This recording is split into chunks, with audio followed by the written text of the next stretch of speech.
In April 1987, IBM introduced the personal system family with an uncomfortable message hidden beneath the new machine's polished cases. The company that had defined the modern PC was no longer willing to preserve every part of the architecture that had made IBM compatibility so valuable. 6 years earlier, the IBM PC had entered the market as one company's product. By the middle of the decade, it had become something much larger. Compaq and a growing field of clone manufacturers were selling machines capable of running the same software and accepting much of the same expansion hardware. Independent companies supplied graphics adapters, disk controllers, network interfaces, communications cards, memory boards, and specialized equipment for an installed base that no longer depended on buying its computer directly from IBM. Compatibility had become its own commercial force. The PS2 represented IBM's attempt to move beyond the aging assumptions of that first generation. Some changes would spread far beyond IBM itself. VGA graphics and 3.5-inch floppy disks pointed toward new industry expectations. Higher-end PS2 systems, such as the models 50, 60, and 80, introduced something more disruptive: microchannel architecture, a new expansion bus designed for a faster and more sophisticated generation of hardware. IBM had genuine engineering reasons for the change. The older PC expansion architecture had evolved from systems designed around processors and peripherals far less demanding than those appearing by 1987. Faster CPUs, intelligent storage controllers, networking hardware, and increasingly complex adapters were beginning to expose weaknesses that another incremental extension might not solve cleanly. Microchannel promised a more modern foundation. Yet the first thing many customers and hardware manufacturers encountered was not its elegance. It was incompatibility. The ISA cards accumulated through years of investment could not simply be inserted into microchannel slots. An adapter designed for the enormous IBM-compatible market suddenly belonged to a different hardware world from the new bus inside IBM's most ambitious PS2 machines.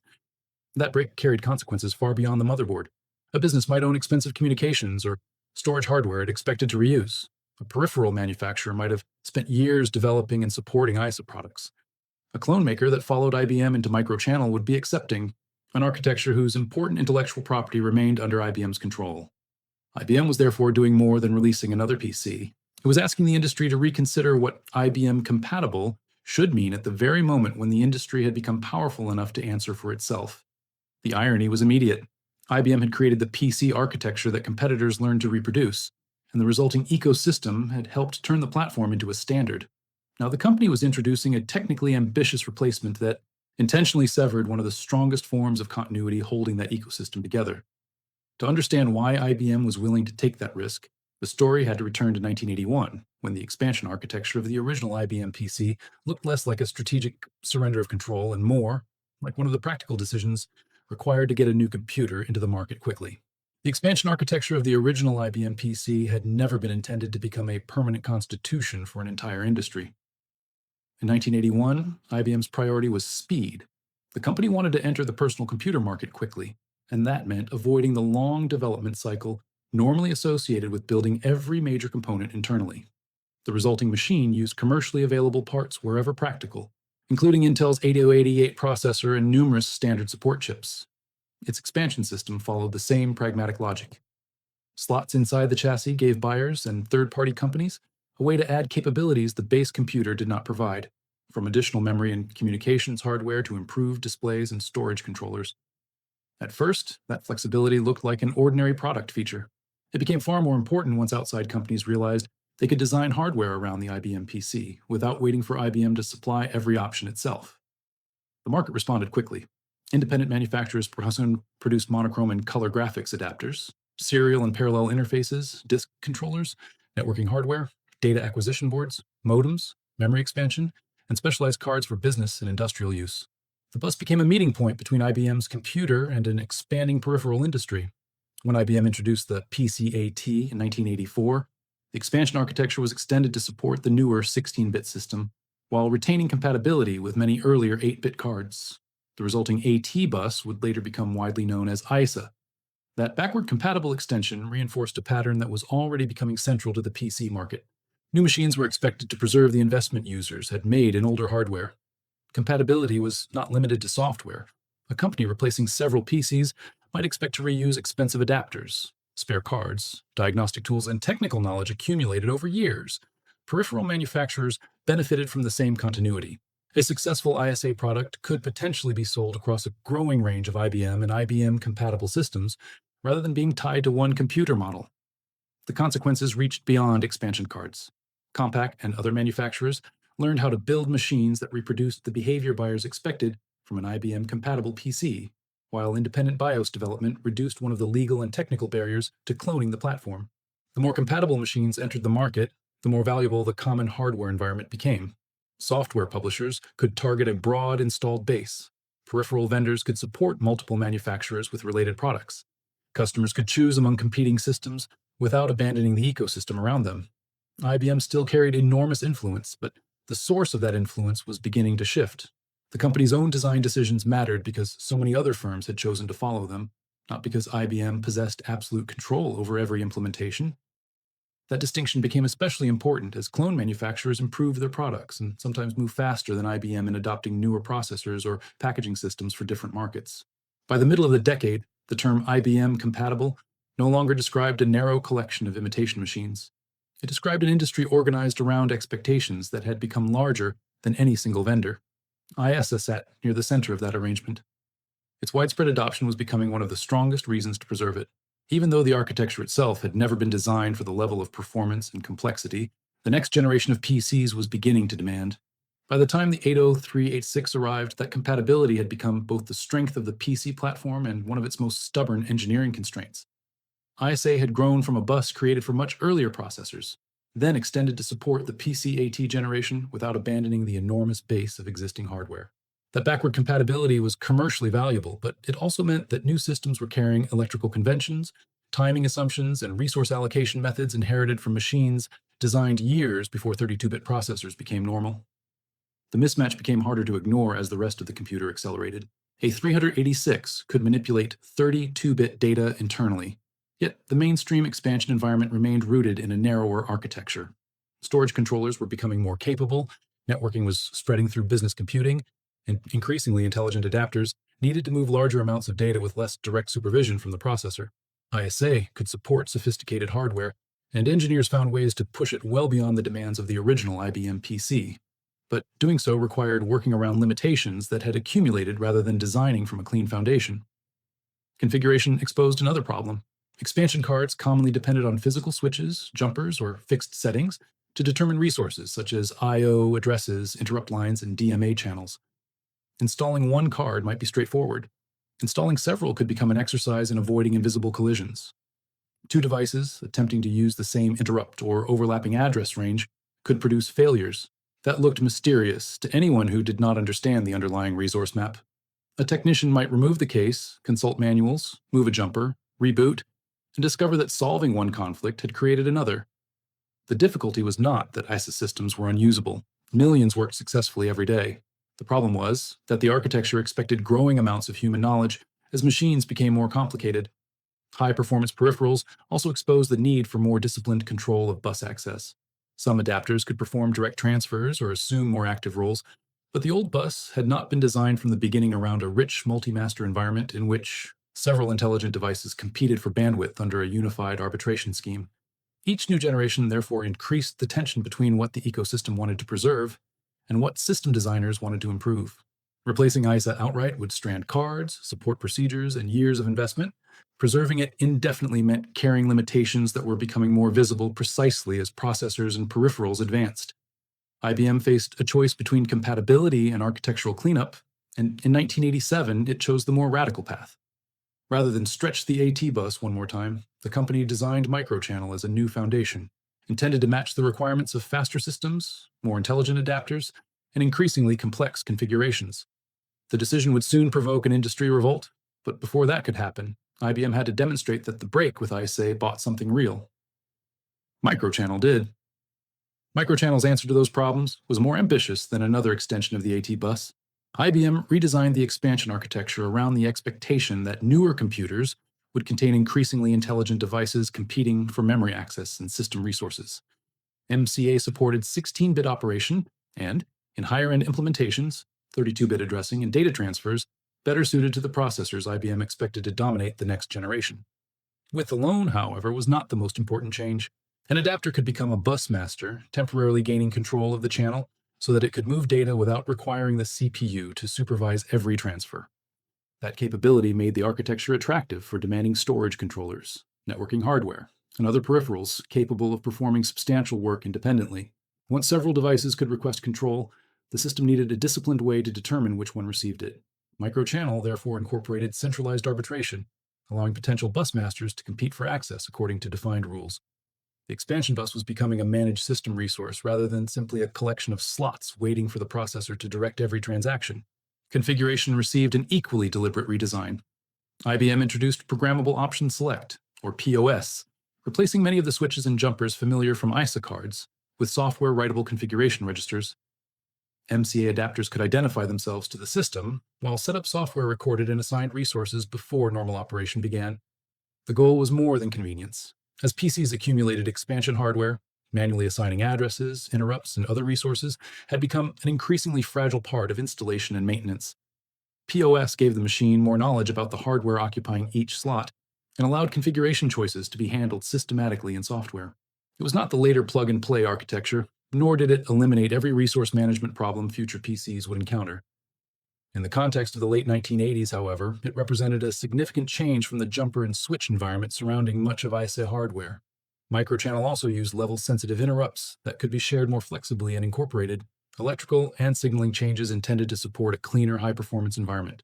IBM was responding to real pressures created by networking, larger storage systems, sophisticated controllers, and faster processors.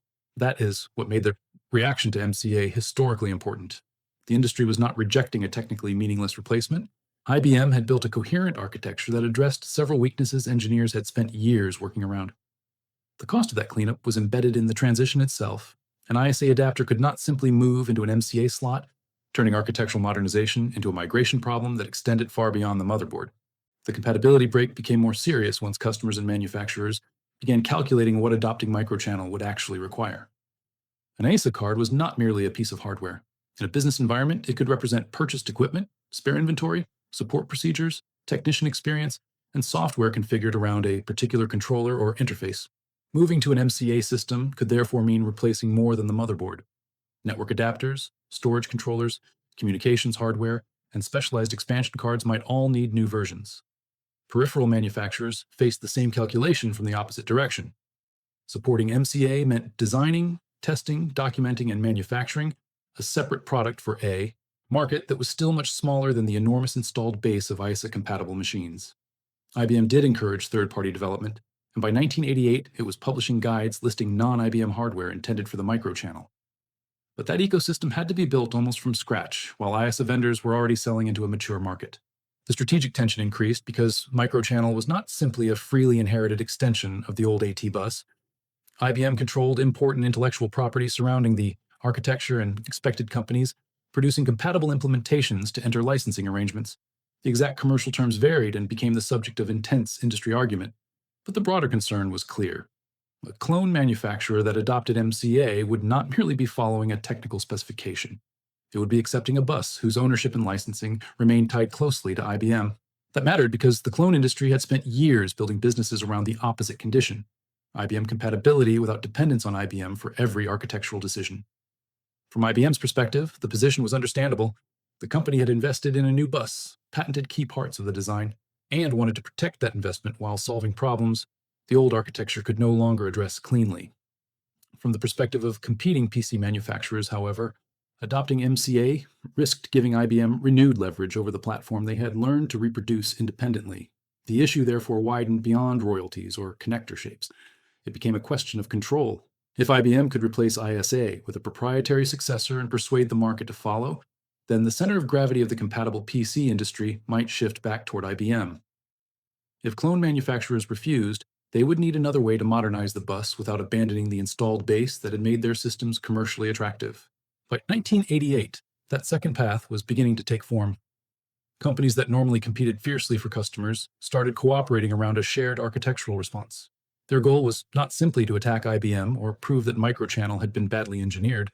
They wanted a 32-bit expansion system with many of the capabilities newer machines required while preserving the practical compatibility that MCA had broken. The result would become ISA, and its creation would transform microchannel from IBM's new bus into the center of an industry-wide standards fight. By 1988, the companies building IBM-compatible PCs had reached a conclusion. that would have seemed unlikely only a few years earlier. If they wanted an alternative to IBM's new expansion architecture, competing manufacturers would have to cooperate.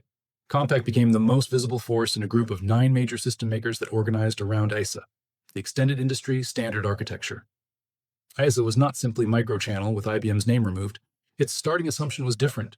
Rather than treating ISA as something to discard, the consortium treated the enormous installed base of compatible hardware as an asset that had to survive the transition. The new architecture supported 32-bit transfers and more advanced peripheral behavior while allowing older ISA cards to remain usable. That choice changed the strategic equation immediately. A business buying an ISA machine could move forward without necessarily replacing every expansion card it already owned, while newer adapters could make use of bus mastering and more sophisticated arbitration. Configuration also became more systematic. ISA used software-assisted setup and configuration information to describe adapters and allocate resources, reducing dependence on switches and jumpers without reproducing IBM's microchannel architecture. The result was not an engineering design free of compromise. Carrying ISA compatibility forward imposed complexity that IBM's cleaner break had deliberately avoided. For the consortium, however, that complexity served a commercial purpose. Customers could modernize without treating their existing hardware as obsolete overnight. Peripheral vendors could continue serving the installed ISA market while developing more advanced products. System manufacturers gained a credible 32-bit path that did not require them to accept IBM's preferred architecture as the only future available to the compatible PC. That collective support made ISA more dangerous to IBM than another isolated clone bus would have been. The companies behind it could ship computers, influence adapter vendors, and reassure buyers that technical progress did not have to require an abrupt break in compatibility. MCA remained an advanced architecture, and IBM continued developing it. ISA did not need to prove otherwise. Its strategic purpose was to make IBM's solution optional. Once manufacturers and customers had another path into the 32-bit era, microchannel could no longer rely on technical modernization alone to become the inevitable successor to ISA. By the late 1980s, compatibility had accumulated an economic value of its own. Replacing an expansion bus could mean replacing not only hardware, but also spare inventory, maintenance procedures, technical knowledge, purchasing assumptions, and years of confidence built around familiar products. Those costs were difficult to capture in a comparison of transfer widths or arbitration schemes. A company might accept that microchannel was more modern and still decide that the disruption of moving away from its existing environment was not justified. Peripheral manufacturers faced their own version of the same calculation.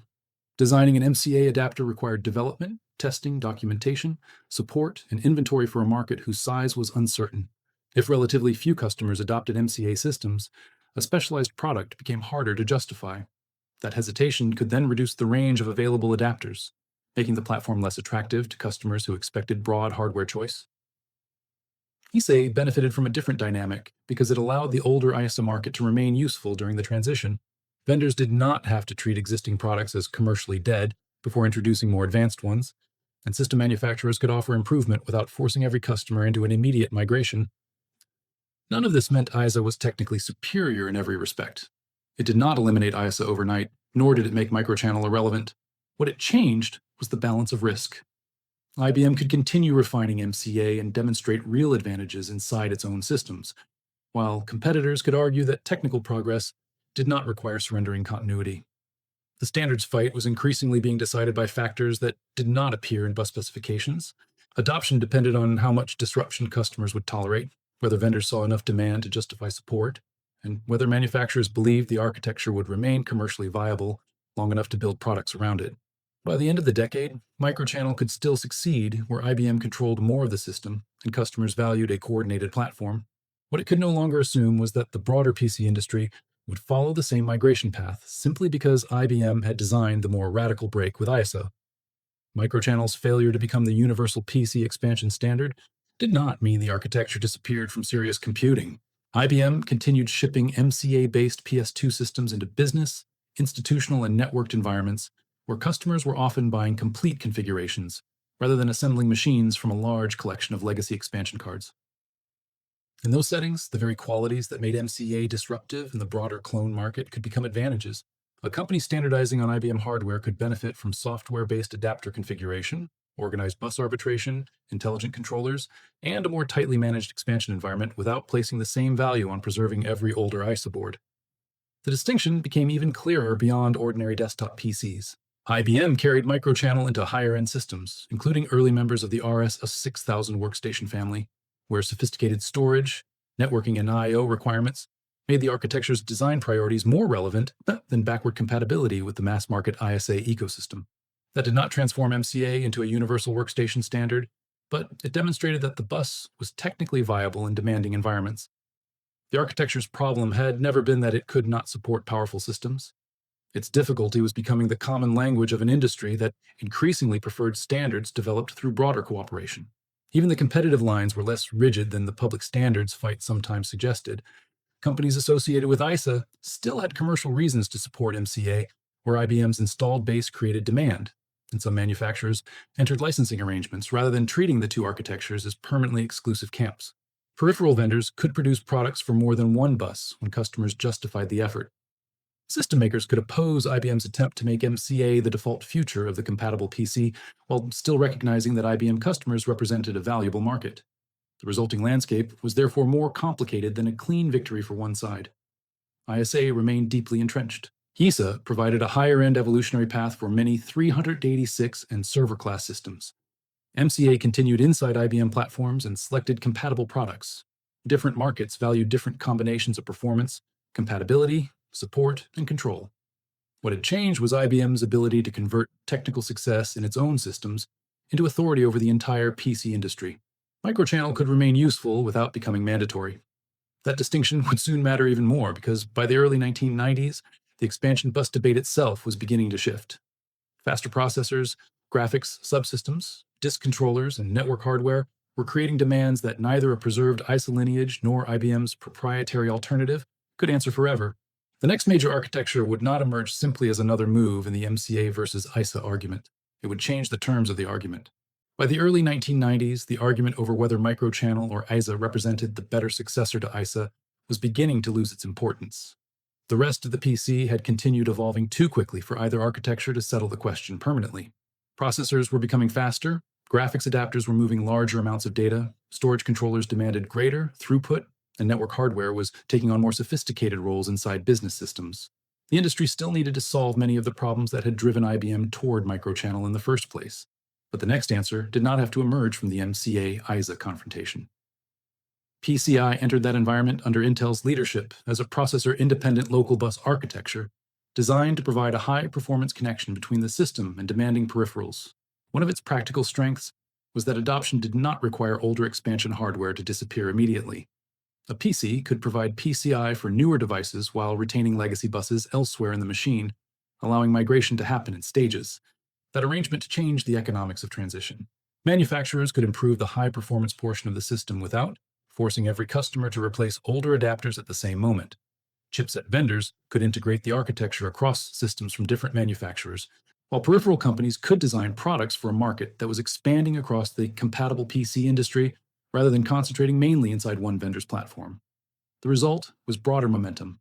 ISA continued because compatibility still gave it value. ISA remained useful in some higher-end machines. Microchannel continued within IBM environments and selected systems. PCI increasingly occupied the part of the market where new high-performance peripherals needed room to grow. The earlier standards fight therefore began to recede without producing the clean victory either side had once sought. By then, PCI was becoming the new reference point for high-performance PC expansion, leaving microchannel and ISA to persist in narrower roles as the industry moved toward a different architectural center.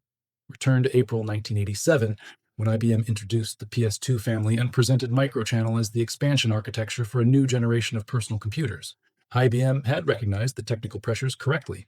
The old expansion environment was carrying assumptions inherited from much earlier machines, and increasingly capable processors and peripherals were demanding a better foundation. The strategic problem was that solving those weaknesses technically was no longer enough to determine how the rest of the industry would move. 6 years of IBM-compatible computing had changed the nature of the PC standard. Compatibility now connected system manufacturers, peripheral vendors, software companies, corporate buyers, service organizations, and millions of existing machines. Its value came partly from allowing those participants to move among competing suppliers without rebuilding the entire environment every time the computer changed. Microchannel challenged that continuity at the moment when it had become one of the industry's strongest economic assets. IBM could design an advanced bus and successfully deploy it in its own systems. What it could no longer guarantee was universal agreement that IBM's chosen transition should become everyone else's transition as well. ISA demonstrated that IBM's competitors had become capable of coordinating an alternative path when their interests aligned. PCI later confirmed that the industry could move beyond ISA without simply returning control of the expansion standard to IBM. Neither development proved that proprietary technology must always lose, or that backward compatibility must always win. Standards succeed through a more complicated combination of engineering quality, timing, migration cost, vendor incentives, installed base, and confidence in how the technology will be governed. Microchannel possessed real technical strengths, and its continued use inside IBM systems showed that those strengths were not theoretical. Its defeat was narrower and more historically revealing. IBM could make MCA work, but it could not make the entire compatible PC ecosystem accept MCA as the only legitimate future. The original IBM PC had helped create an industry in which compatibility itself became infrastructure. Once that happened, defining the next standard required more than producing the strongest specification. It required enough of the market to agree on who was allowed to define the transition. IBM built Microchannel to take the PC architecture into the future. The standards war proved that by 1987, IBM no longer owned the right to decide what that future would be.